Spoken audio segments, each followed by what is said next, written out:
Good day, my friends. We are here with another video, and this time we're going to look at something a little bit different, but kind of the same. You see what I mean by the same is real estate markets are the same, but they're different when you look at individual cities right across Canada. And that's exactly what we're going to do. We're going to land on Calgary today, and I've invited one of my good friends, Daniel Langille. He owns a brokerage out there, and he tells it like it is. And that's what we're going to talk about today. So we'll see everybody on the other side of the intro.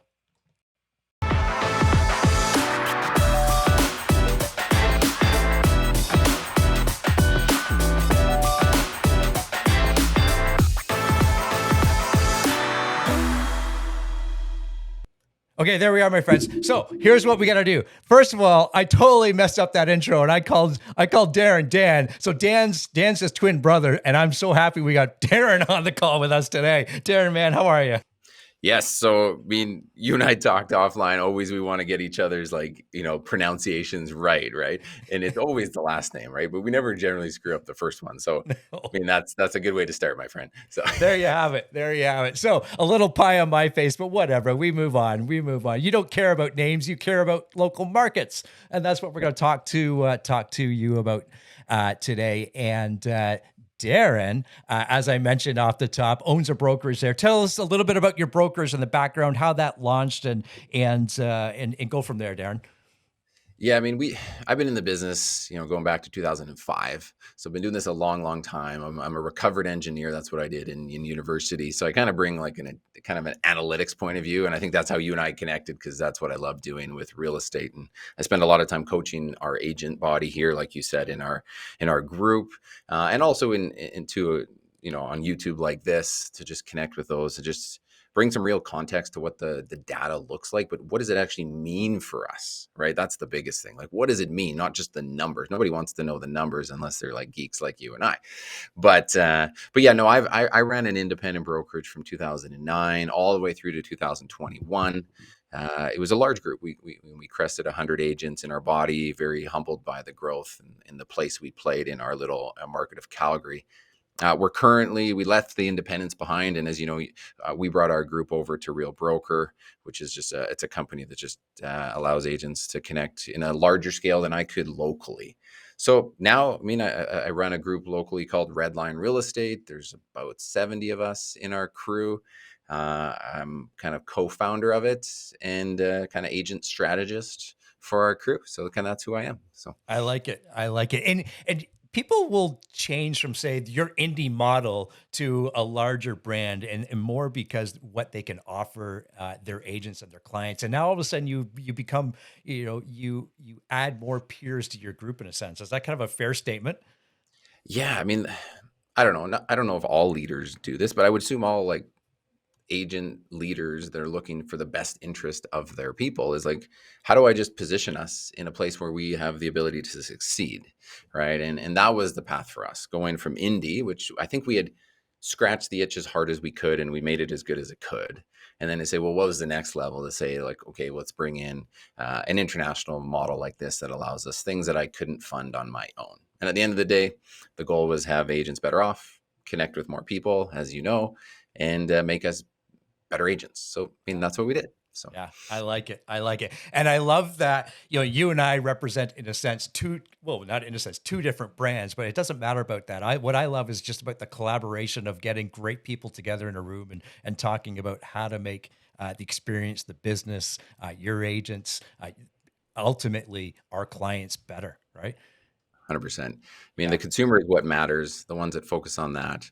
If there's ways for us to be better at our job, the consumer wins, the whole industry wins, to be honest. Yeah, nailed it. Okay, so I know people are probably watching this because they're thinking, okay, I want to know about the Calgary market and what the heck's going on. Talk to us a little bit from a very, like, that 30,000 foot view, and then we'll get down into the weeds a little bit. But from like an early-ish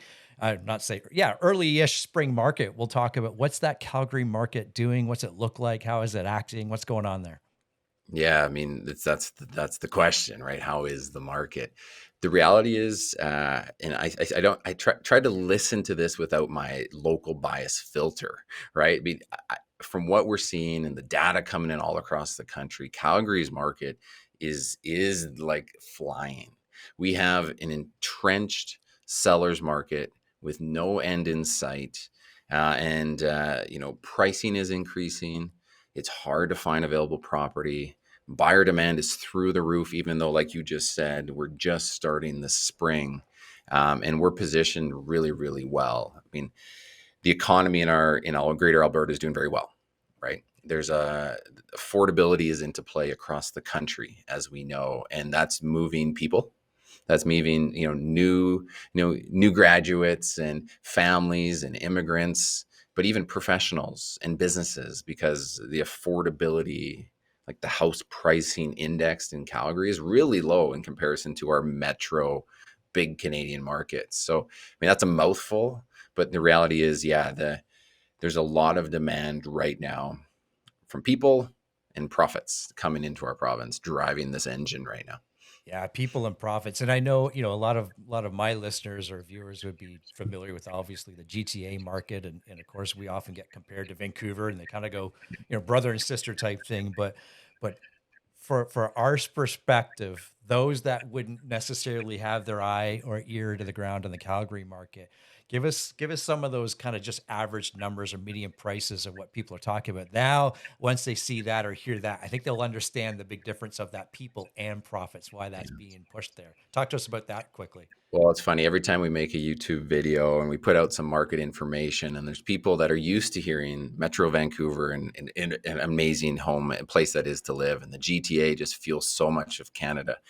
But when you think about Calgary, you think, well, we're not you guys, right? They're like, what? And so I wouldn't even consider you. But when you look at the math, and I look at, like, right now, I have what's called our kind of daily housing summary. Our benchmark average sale price for the city, that includes everything, is only 530,000. So that's Wow. the average. Now, if I flip it over to say, okay, that takes into account single family, row housing, semi-Ds, and apartments, that's one thing. But if I flipped it over and I just said, okay, detached homes, which is, like, of course, the more expensive ones, even that, right? The benchmark sale prices are into the mid sixes for a detached single family home. And that's incredible, right? Our our apartment markets, right? Our apartment markets are doing incredibly well because, again, you mentioned affordability, but again, we're talking in the mid threes, right? Where, again, somebody in the GTA would say, "What the heck?" Right? And that's why, if you think, um, like, whether you know or not, the Albertan average household income is quite high, and then Yeah, you sure. compare that to having that level of debt load, you can see why people would say, well, if I can earn the same amount and I'm willing to transition across the country or come across from the coast, and you could have that much less debt load on your plate, what could life offer you? And that's what people are questioning right now. We're just seeing a lot of net migration internally. Yeah. And then, of course, a lot of new immigrants are finding themselves priced out of your markets and flooding into our rental markets, for a couple of years before they go and acquire something. Yeah. Yeah. Well, right off the bat, I mean, from a very vanilla way to look at it, it's half the price as it is in the GTA market. But Yeah, as you just mentioned, the income levels are almost at about the same. So the affordability and that piece of it, that debt service goes so much farther there. Okay, so obviously my investment hat went on really quickly, and you and I both, we play in that field a lot, right? Uh, so from a rental market, from an income market perspective, what does that look like? From I know Calgary's a big place, and we don't sure, really talk about Calgary numbers. When you talk about investment, you talk about very localized markets. But sure. from the big scale, what does that look like from the income wise? Yeah, so investors jumped on this train, saw this coming 2 years ago, right? And the money, and this was pre people, like, tons of profits were flying in because they were seeing the tapped out your markets and they thought the upside was a little less. So then the money started flowing in here to our pre-sales, new condos, even single family purchases. And it was because, again, that debt to income, right? That debt ratio. Cash flow, um, pre-interest rate changes was through the roof, right? It was the only place in Canada that was still driving lots of cash flow for those would-be investors. With interest rates changing, of course, that softened a bit, even with our affordability. but our rents continue to fly because our vacancy rates are about a 1%, like Wow, really? 1 to 2. So the rents have never been higher. I run a property management company here. We have, 700-800 doors we manage, and it is incredibly tight, very hard, and renewal rates are going up a couple hundred, $300-400 on a like constantly on a per unit basis. So you're seeing local investors loving it again, Yeah. because for a while it wasn't like this. Yes. And then would-be investors saying, wow, all of this looks way better than what I could get it, where I am. Yeah, yeah. And just like with any market, there's pros and cons, and one of the nice things with Alberta for your audience would be very familiar with this, but where perhaps mine wouldn't be. Our landlord tenant rules and the way that we can increase our rents are the complete opposite of each other. Let's just say it like that. So give us that little, 60-second view of your landlord tenant, rules and how you can increase rents. Cause you mentioned something there that people may not be familiar with, your re-signings or what have you, your lease extensions, you can move them up $300, $400, $500 or more, right? We have no rent caps here, Yeah. right? There's no limitation on us to go ahead and move the needle forward. Now, for many years, from like 2014 through 2019, Calgary was on a downward thing. Rents were getting cheaper. Housing was actually going down while your markets were going up. We were the only place really in North America feeding that. So you could imagine the place we're coming from was like rock bottom. But now that they're jumping a ton, so it might seem still cheap for your listeners to what is achieved, but like a 2-bedroom condo, if it's 1,800 to 2,200, this is new highs for us, where that might have been, low side for you guys for a while. Yeah. But you couple that on a $360,000 condo purchase, and you're like, wow, okay, that works. The math does work, right? Oh, for sure. The scalability there is so much better than it is here for a 2-bedroom condo in the Toronto area. You're 800,000 plus. Your rents might be 2,500 and up on the very low scale, but still that scale of economy or that still doesn't line up with No, affordability, right? no. I'd much rather be in on a condo at 300 or 400,000 and getting rents at 1,800 than the vice versa, for sure. For sure. So talk to us a little bit. We got a few more minutes here. What are you coaching? What are you coaching your sellers to do at the moment? And then of course, we'll do the flip side of the buyers in the moment. But I'd love to hear from the seller's perspective. Yeah. So being in like if I look at our months of supply, we're somewhere around 1.5, right, for the Yeah, market. So, I mean, that's tight. So, yeah, and it's appreciating month over month. Like month over month, we saw a 2% gain, a gain, a gain. It's been gaining every month while the rest of like Canada seems to have had these big adjustments. So being a seller today, there is a caveat here. Um, it's not like Wild West, meaning you just throw a number out and it's going to come at you. It's not that, like, because that was more like last year, Q1, Q2, right? But the sellers who price right into fair market are seeing multiple offers over list constantly, right? And it's back into that world. If you go and scoot the fair market by 5%, you push a little much, you'll sit. It'll be version of crickets. So it's a high demand but not ridiculous group of buyers. When it does come fair, you're getting it, you're getting out fast, and you're moving on, right? So that's a win, right? Mostly I can say, like, paint the whole market with a brush. um, every price point is feeling similar versions of that, sure. right? The higher you go, sure, it gets a little bit softer, as you would always see, but you are seeing that pockets of every range and every property type are feeling a version of that. So everybody's winning from a seller's point of view right now. Yeah, yeah, and of course, I obviously the opposite of that from the buyer's perspective. Are you coaching your buyers? You know, for, I know in our markets we would say it might take 3 or 4, 5 or 6 offers to get Mhm. accepted. It's kind of the same thing here. Or It tell me is, that. yeah. Yeah, Well, I just left a sales meeting that one of our agents shared a story. There was a court ordered sale, and it went 210,000 over list price, right? And so there was 16 offers in that room, and that's what ended up happening. Now that's a little bit extreme, But buyers today, just like last year, and everybody in Canada felt, or even North America, was be sharp. Don't put more conditions than you need. We are still seeing conditional deals happen for sure. They're not all unconditional. They're not all, that there is conditions in play. But of course, when you play into the tighter markets, like row houses are incredibly tight because again, affordability, right? Apartments, incredibly tight, affordability. You go up to detach and it gets a little softer with some caveats. As you know, every market area is going to be slightly different.